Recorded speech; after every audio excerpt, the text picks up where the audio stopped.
मैं प्रेक्षा पांडे youthnews.online से आप सभी दर्शकों का स्वागत करती हूं। 2022 के विधानसभा चुनाव के माहौल को जानने के लिए हम आ चुके हैं जनता के पास। चलिए लेके चलते हैं और इलेक्शन दंगल की करते हैं शुरुआत। हमारे साथ मौजूद हैं, आपका नाम? साहबुद्दीन साहब, ये बताइए क्या लग रहा है सरकार किसकी आनी चाहिए आपके हिसाब से? अखिलेश की। अखिलेश की क्यों? अखिलेश की क्यों?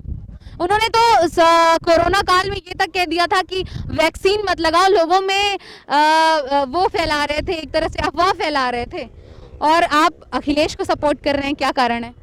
मतलब कि उनके उसमें काम होता है और सब कुछ होता है, और दूसरी चीज कि उसमें जो है उसमें मजाक नहीं होता। यहाँ पे मेट्रो काम करवाया अखिलेश ने करवाया, मोदी ने वो करा, उद्घाटन मोदी ने किया, और ये पूरा यहाँ से वहाँ तक पूरा बनवाया है अखिलेश ने बनवाया, लखनऊ का अखिलेश ने बनवाया, मोदी आके वो कर दिया अपने आप को। अच्छा, युवा वर्ग है आप लोग, ये बताइए क्या भाजपा सरकार ने युवाओं के लिए कुछ नहीं किया? कुछ भी नहीं किया। आप लोग बेरोजगार हैं? अभी स्कॉलरशिप चल रही थी, रोजगार हैं जो थे रोजगार, वो भी बेरोजगार हो गए। स्कॉलरशिप चल रही थी, अभी आधे लोग को मिली, आधे लोग को नहीं मिली है। वहाँ अखिलेश सरकार में लैपटॉप सबको मिला है।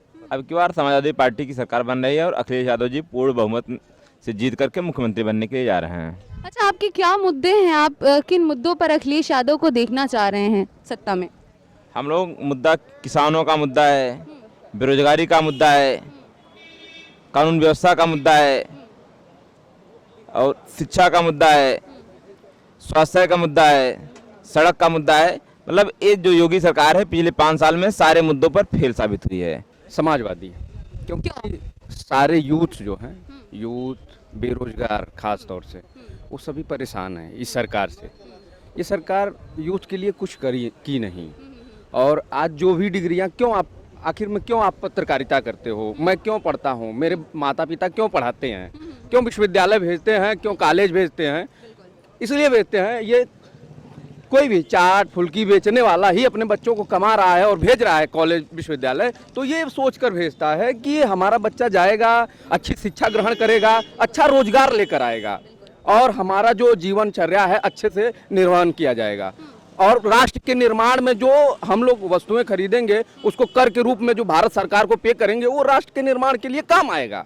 इसीलिए ना पढ़ रहे हैं, हम लोग पढ़ रहे हैं, लेकिन रोजगार कहाँ है? मुद्दे कहाँ हैं यूथ के? कहीं मुद्दे दिखाई नहीं दे रहे हैं, तो यूथ नाराज है, इनसे बिल्कुल नाराज है। विपक्ष तो कह रहा है कि 3 लाख हमने जो है रोजगार दिए हैं युवाओं को। रोजगार आप उठा के देख लीजिए, कोई भी डाटा, सरकारी डाटा, वो सरकार ऑन पेपर ही है, बस ऑन पेपर ही है, जमीन पर नहीं उतरा पे कहीं नहीं दिखाई दे रहा है। इसीलिए यूथ परेशान है, यूथ नाराज है कि आपको अब इस बार लाएंगे नहीं, आप जहां से आए थे वहीं आप जाइए वापस, आपको चरण स्पर्श बंधन है, आप यहाँ से निकलिए तुरंत। मैं अपने नाम रफ़ी आज़ादी फिर राष्ट्रीय अध्यक्ष अखिलेश यादव जी को सपोर्ट कर रहा हूँ। क्या कारण है कि जो युवा वर्ग है वो इस बार यूथ जो है वो उसको अखिलेश यादव जो है उसे टारगेट करके कह रहे हैं कि हम यूथ के लिए करेंगे? विपक्ष कह रहा है कि उनके पास कोई मुद्दा नहीं है, इसलिए वो यूथ को टारगेट कर रहे हैं पर्टिकुलरली। आप क्या कहेंगे? सबसे पहले मैं ये कहना चाहता हूँ, मैं इलाहाबाद से हूँ, इलाहाबाद विद्यालय का छात्र नेता भी हूँ।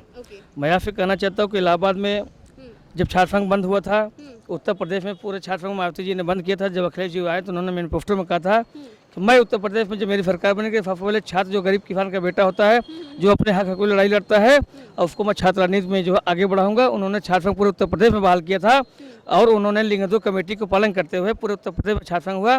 जैसे आप देख रहे हैं कि लगातार हर जगह, चाहे भाजपा का कार्यालय हो, चाहे सपा का हो, हर जगह यूथ की एक बड़ी लंबी लाइन लगी कि वो गरीब किसान का बेटा जो उसको लड़ने का हक मिला। और दूसरी तरफ मैं कहना चाहता हूँ, शिक्षा का सबसे बड़ा क्षेत्र इलाहाबाद है, जहाँ पे लोक सेवा आयोग है, जहाँ पे ढेर सारे विद्यालय डिग्री कॉलेज है। मैं आपसे कहना चाहता हूँ, रोजगार के मुद्दे पे ये सरकार विफल साबित हुई। इन्होंने कहा था कि मैं उत्तर प्रदेश में जब आऊँगा तो मैं लोक सेवा आयोग की जांच कराऊंगा, बीजेपी ने कहा था। योगी जी मुख्यमंत्री थे, मोदी जी प्रधानमंत्री थे। मुद्दे बहुत सीधे हैं कि रोजगार, और आपका क्या नाम है, ये एजुकेशन, मेडिकल, जो काम करेगा वही जीतेगा। इस बार जनता सब जान चुकी है काम। आपके हिसाब से भाजपा सरकार ने मेडिकल, शिक्षा या इन सारी चीजों पर कार्य नहीं किया है? ये तो अब आप खुद ही जानती है, सभी लोग देख ही रहे हैं कि काम क्या हुआ है क्या नहीं हुआ है। मैं सबसे बड़ी बात तो ये कहूँगा आपके चैनल के माध्यम से, ma'am thank you very much कि आपने हमें इस काबिल समझा। ये बताइए टीका से, कोविड टीके से बेनिफिट क्या है? भाई कोविड टीका का इम्यूनिटी बढ़ाना है ना, तो और ऐसा तो है नहीं कि कोविड टीका लगने के बाद जो है वो कोरोना नहीं होगा। अगर इसकी कोई बात कोई गारंटी दे तो मैं मानने को तैयार हूँ कि कोविड टीका लगवाए, अच्छी बात है। दूसरी बात ये कि कोविड टीका जो है अगर इम्यूनिटी बढ़ाने का माध्यम है तो इम्यूनिटी तो बहुत सी चीज़ें ऐसी हैं, जैसे डाबर च्यवनप्राश सरकार बंटवाती या और भी चीज़ें इम्यूनिटी बढ़ाने के लिए बंटवाती। और ख़ासकर ये बताइए इम्यूनिटी के लिए इतने ज़्यादा इंस्ट्रक्शन क्यों दिए गए हैं कि राशन कंट्रोल में राशन नहीं मिलेगा, हम हॉस्पिटल में एडमिट नहीं हो पाएंगे अगर हमने कोविड टीका नहीं लगवाया है, या फिर हम सफ़र नहीं कर सकते ट्रेन से।